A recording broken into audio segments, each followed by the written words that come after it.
நம்ம சென்னை சில்க்ஸின் ஆடி பிளாஸ்ட் சேவிங்ஸும் பிளாஸ்ட் கலெக்ஷனும் blast. i5 housing and properties தேடுறதை விடுங்க, தேர்வு செய்யலாம் வாங்க.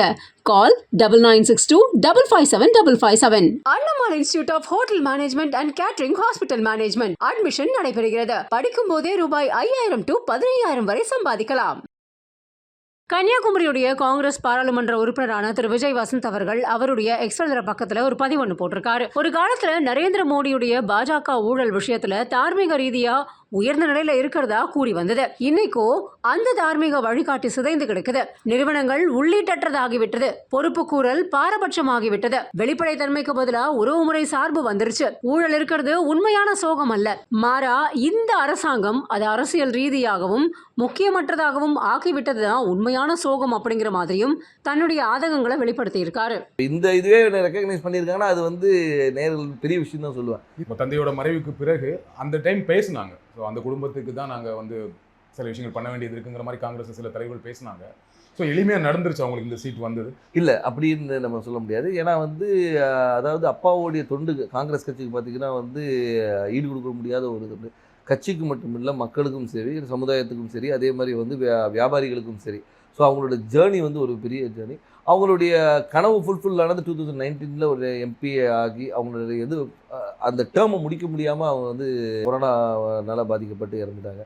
இதில் வந்து என்னென்னா வந்து அந்த டைமில் தான் வந்து எனக்கு வந்து அப்பாவோட கனவுகளை நிஜமாக்கணும். ஏன்னா அது வரைக்கும் இருக்கும்போது நம்ம ஒரு ஃப்ரண்ட் ரன்னராக இல்லவே இல்லை. நான் வந்து அரசியல்னாலும் அப்பா கூட ஈடுபாட்டில் இருந்தேன். நான் ஃபஸ்ட்டு அப்பா மேயர் எலெக்ஷன்லேருந்து கேம்பெயின்ஸுக்கு போயிருக்கேன். அப்போ காலேஜ் ஸ்டூடெண்ட் நான். ஸோ அந்த மாதிரி நம்ம பிஹைண்ட் இதில் அப்பா இப்படி பண்ணலாம்ப்பா அப்படி பண்ணலாம்ப்பான்னு கன்னியாகுமரி வரும்போது நாங்கள் ரொம்ப இன்வால்வாக இருந்தோம். ஃபார் எக்ஸாம்பிள் பார்த்தீங்கன்னா வந்து நோவல் டாட்டா அவர்களை பார்த்து வந்து டிசிஎஸை கொண்டு வரணும்னு கேட்டோம்.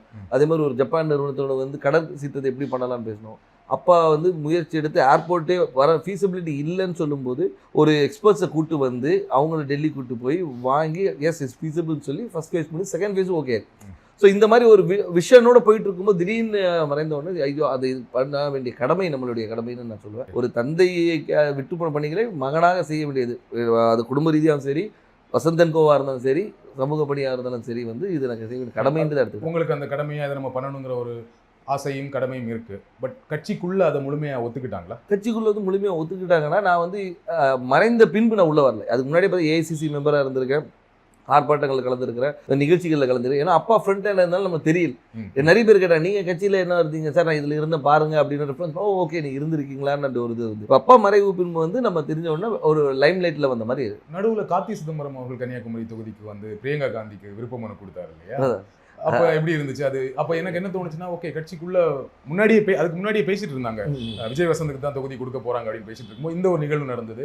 கட்சிக்குள்ள அப்போ ஒரு சப்போர்ட் இல்லாம இருக்கும் அப்படி ஒன்று. அதாவது அதுக்கு தான் பேர் விருப்ப மனுன்னே வச்சிருக்காங்க. அவங்க விருப்பப்படுறவங்கள வந்து இது பண்றது தான் விருப்ப மனு வச்சிருக்காங்க. ஏன்னா வந்து அப்பா போட்டியிடும் போது ராகுல் காந்தி அங்கே போட்டியிடும் சொல்லி விருப்ப மனு கொடுத்தவங்களும் இருக்காங்க. ஸோ அதனால அந்த விருப்பத்தை வந்து ஒரு அகில இந்திய தலைவர் நம்ம தொகுதியில் கன்னியாகுமரி வந்து காங்கிரஸோட கோட்டையாக இருந்த ஒரு இது, காமராஜர், குமரி அனந்தன் இவங்கெல்லாம் வெற்றி பெற்ற ஒரு இது, டென்னிஸ் எல்லாருமே வெற்றி பெற்று ஒரு காங்கிரஸோட இதாக இருந்தனால அந்த ஒரு பலம் இருக்கிறதுனால வந்து பண்ணால் நல்லா இருக்கும்ன்ற ஒரு இது. இப்போ சீட் கொடுத்தாச்சு, எந்த அளவுக்கு நம்பிக்கையா இருக்கீங்க? ரொம்ப நம்பிக்கையா இருக்கு. மக்கள் என்ன ரெஸ்பான்ஸ் சொல்றாங்க? மக்கள் ரெஸ்பான்ஸ் ரொம்ப நல்லா இருக்கு, ரொம்ப நல்லா இருக்கு. அதே மாதிரி என்னன்னா வந்து ஆதரவும், அதாவது வந்து முதற்கண் வந்து கட்சியோடைய ஸ்ட்ரென்த்தும் இந்த எங்களுடைய கூட்டணியோடைய பலமும், அதுபோல் அப்பா விட்டு சென்ற பணிகளும், அதுபோல் ராகுல் காந்தி அவர்களுடைய வருகை, அது வந்து அந்த கரெக்டாக அந்த மார்ச் 1 வந்தது வந்து ஒரு பெரிய எழுச்சியை கொடுத்தது. எங்கள் தொண்டர்கள் மத்தியிலும் சரி, பொதுமக்கள் மத்தியிலும் ஓகே நம்ம ஊர் வந்திருக்காங்க, அவர் பண்ண, அதாவது ஒரு தலைவராக வராமல் ஒரு தொண்டனாகவும் சராசரி மனிதனாக வந்தார். இப்போ நீங்கள் வந்து எல்லா தலைவரும் வராங்க, மீட்டிங் போகிறாங்க. அப்படி இல்லாமல் ரோட்டில் ஒரு டீ கடையில் நின்று ஒரு பையனை கூப்பிட்டு பேசி அவங்ககிட்ட ரன்னிங் இன்ட்ரெஸ்ட் இல்லைன்னா ஷூஸ் இருக்கா, இல்லைன்னா ஷூஸ் வாங்கி கொடுத்து அனுப்புகிறேன். ஸோ இந்த மாதிரி ஒரு இதுக்கு பர்சனல் கனெக்ட், திடீர்னு போய்ட்டு ஸ்கூலில் போய் தண்டனை எடுக்கிறாரு, இன்ட்ராக்ட் பண்ணுற ஸ்டூடெண்ட்ஸோட. அதே மாதிரி பார்த்தா இது முந்தின இதில் பார்த்தா நெசவாளிகளும் சரி, விவசாயிகள் இன்ட்ராக்ஷன், மீனவர், அந்த மாதிரி எல்லாரோட கனெக்ட் பண்ணும்போது வந்து நம்மளோட ஒருத்தர் அவர் அப்படின்ற ஒரு அஃபினிட்டி வருது. அது போக மட்டும் இல்லாமல் இப்போ ஆளுகின்ற பிஜேபி அரசு மீது உள்ள எதிர்ப்பும் அதிருப்தியும் கூட ஒரு பெரிய பலமாக இருக்கும். கன்னியாகுமரியில் பிஜேபிக்கு கொஞ்சம் ஸ்ட்ராங் இல்லையா? பொன்னார் அவர்கள் ரொம்ப ஸ்ட்ராங்கான கேண்டிடேட் தான் இல்லையா? அதை மறக்க முடியாது. கண்டிப்பாக அதை நம்ம மறுக்க முடியாது. நம்ம வந்து அதாவது பிஜேபி தரப்பில் திரு பொன் ராதாகிருஷ்ணன் அவர்கள் வந்து ஒரு 2 முறை எம்பியாக இருந்தவர் தான், ஒரு பெரிய வேட்பாளர். ஆனாலும் எங்களுடைய கூட்டணி, அதாவது எங்கள் திமுக சார்ந்த கூட்டணி வந்து மிக பலமான கூட்டணி சொல்லலாம். அது வந்து திமுக மட்டும் இல்லாமல் எங்களை சார்ந்து இருந்த மதிமுக, அதுக்கு ஒரு விடுதலை சிறுத்தைகள், அதுக்கு ஒரு முஸ்லீம் லீக், அதுக்கப்புறம் மனிதநேய மக்கள் கட்சி, இது எல்லாமே பார்த்திங்கன்னா வந்து எங்களுடைய ஒவ்வொரு பேஸையும் கவர் பண்ணுது. அதாவது ஒரு முஸ்லீம்ஸ் கவர் பண்ணுது, திமுகவோட ஸ்ட்ராங் ஹோல்டு, மதிமுகவோட ஸ்ட்ராங் ஹோல்டு, அந்த மாதிரி வந்து எல்லா பாக்கெட்டும் கவர் பண்ணி எங்களோட ஸ்ட்ரென்த்தை வந்து நான் இன்னும் மொபிலைஸ் பண்ணி வச்சுருக்கோம். ஸோ இப்போ பார்த்தீங்கன்னா வந்து இது வந்து எங்களுடைய ஷோர் ஷாட் விக்ட்ரின்னு சொல்லணும். ஸோ உங்கள் கூட்டணியோட ரொம்ப ஸ்ட்ராங்காக இருக்குது, அந்த கூட்டணியை ஒரு பெரிய வெற்றி தேடித்தரும்னு சொல்கிறீங்க. கண்டிப்பாக திரு வசந்தகுமார் அவர்களுக்கு கன்னியாகுமரி தொகுதி மக்கள் வாக்களித்தாங்க. ஏன் விஜய் வசந்த் அவர்களுக்கு வாக்களிக்கணும்? ஏன் உங்களுக்கு வாக்களிக்கணும்? அதான் வசந்தகுமார் அவர்களுக்கு வாக்களித்தனால விஜய் வசந்துக்கு வாக்களிக்கணும்னு நான் சொல்ல வரல. ஆனால் ஒரு காங்கிரஸ் வேட்பாளராகவும் அதே மட்டுமல்ல வசந்தகுமார் அவர்கள் வந்து இந்த மக்களுக்கும் கன்னியாகுமரி மக்களுக்கும் பல துண்டுகளை செஞ்சுருக்காங்க. அது விட்டு போன பணிகளை வந்து அவர் மகன் செய்வார் என்ற ஒரு நம்பிக்கை அவங்களுக்கு இருக்குது. அது மட்டும் இல்லாமல் வந்து நான் வந்து ஒரு வாரிசாக வந்து நேராக போயிட்டு வந்து நான் நேராக டெல்லியில் இங்கேயும் போய் வரல. அடுத்த நாளே மக்களை சந்தித்தேன், மக்களோட இருந்தேன், எல்லா நிகழ்ச்சிகளை கலந்து கொண்டு எல்லாரோட நிறை குறைகளை கேட்டுட்ருக்கோம், மக்களாக இருந்தோம். அது ஏன்னா எடுத்தவொன்னே அக்செப்ட் பண்ணிக்க மாட்டாங்க. கேட்குற கேள்விக்கு நான் சொல்கிறேன், அதை அக்செப்ட் பண்ண வைக்கிறதுக்கு நான் ஒர்க் பண்ணேன். ஸோ அதனால் வந்து அப்பாவுடைய இடத்தை வந்து மகன் வந்து நிரப்பார் என்ற நம்பிக்கையை அவங்களுக்கு கொடுத்தேன். அந்த நம்பிக்கையை வந்து எல்லார் மேலேயும் பெருசாகவே இருக்குது. அதனால் வெற்றி வாய்ப்பு ரொம்ப நல்லா இருக்குது. குமரி மாவட்டத்தில் வரீங்க, ரொம்ப படித்த மாவட்டம், ஆனால் அங்கே நிறைய பிரச்சனைகளும் இருக்குது. அதை கரெக்டாக ஐடென்டிஃபை பண்ணியிருக்கீங்களா? என்னென்ன திட்டங்கள் வச்சுருக்கீங்க? கண்டிப்பாக. அதாவது வந்து நீங்கள் கன்னியாகுமரியை பொறுத்த வரைக்கும் பார்த்தீங்கன்னா வந்து இந்த மிக்ஸ் ஆஃப் ஆல்னு சொல்லலாம். அதாவது கடல் இருக்குது, மலை இருக்குது, எல்லாமே இருக்குது. அதனால் வந்து மக்களுடைய தேவைகளும் அவங்களுடைய இதுவும் நிறைய வேறுபாடுகள் இருக்குது.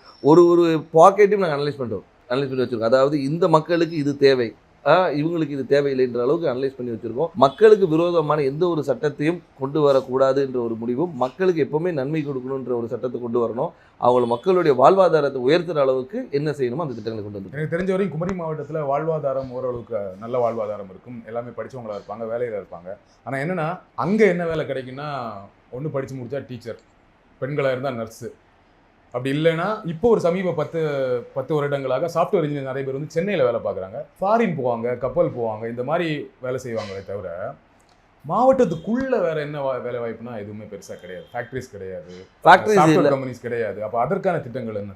அதற்கான திட்டங்கள் நிறைய கொண்டு வர திட்டங்கள் நிறைய இருக்குது. ஏன்னு சொல்லிங்கன்னா வந்து நீங்கள் சொல்கிற ரிக்குவயர்மெண்ட்ஸ் மட்டும் பார்த்தீங்கன்னா வக்கீல்களும் மாதிரி நிறைய இருக்குது, டாக்டர்ஸ் நிறைய இருக்கிறாங்க. நீங்கள் சொன்ன அது நர்ஸ் டாக்டர்ஸ். அது மட்டும் இல்லாமல் வந்து லிட்ரஸி ரேட் அதிகம் இருக்கிறதுனால வந்து இவங்க பல இடங்களில் ஸ்ப்ரெட் பண்ணியிருக்கிறாங்க. ஸோ அது மாதிரி தொழிற்சாலைகளை கொண்டு வரது வந்து ஒரு சில பாக்கெட்டில் கொண்டு வரலாம். நீங்கள் பார்த்தீங்கன்னா தொழிற்சாலைகள் வந்து ஒரு இடத்துல கூட, அதே மாதிரி கடற்புற கதை வந்து டெவலப் பண்ணுறது என்னென்ன கொண்டு வரணும். ஸோ தொழிற்சாலையை கொண்டு வருது. அதனால வந்து ஒவ்வொரு ஊர் இப்போ பார்த்தீங்கன்னா ரப்பர் ஃபேக்ட்ரி இருக்காங்க, ரப்பர் ஃபேக்ட்ரியை வந்து நம்ம டெவலப் பண்ணலாம்.